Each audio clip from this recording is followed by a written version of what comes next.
Satu budak tadi tanya Wang, Wang, itu beli kereta on the road itu apa maksud dia? On the road. Okay, on the road you pun tak tahu biasalah sebab you bukan kerja used car mah. Okay, biasa on the road dia macam ni lah. You beli kereta baru ke kereta second ke, dia ada satu harga.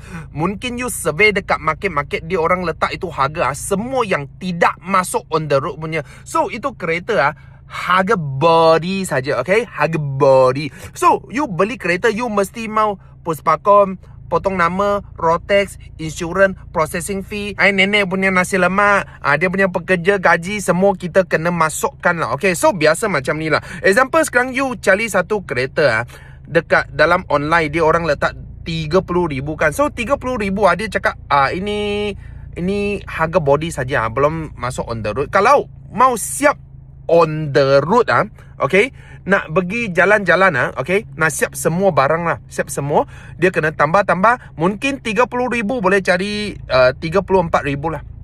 4,000 itu apa? Itu dia potong nama loh, Puspakom loh, Rotex loh, insurans lah. Ini biasalah.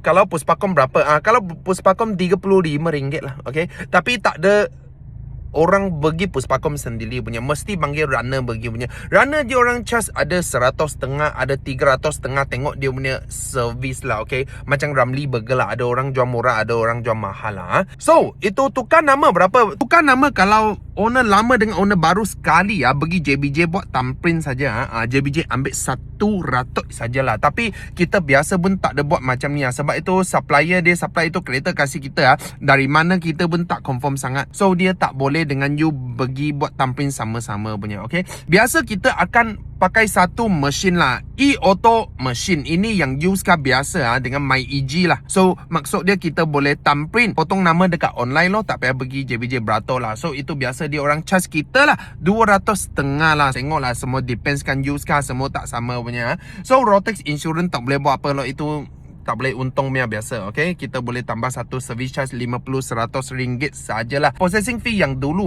dia orang nak turunkan harga kan, sebab kompetitor letak 30,000 I mau letak 29,000 So satu lagi mau letak 28,000 So itu 2,000 1,000 bagaimana, okay. Dia macam mana ambil balik itu wang biasalah.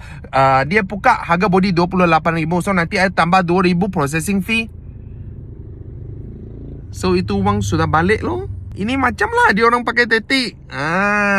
Tapi sama juga betul-betul ada yang company besar lah, dia orang ada processing fee punya lah. Dia tak ada cakap ini ABCD nak tambah apa-apa, tak ada. Dia terus saja processing fee semua 4,000. Itu saja. So ini maksud lah on the road, kau orang tahu.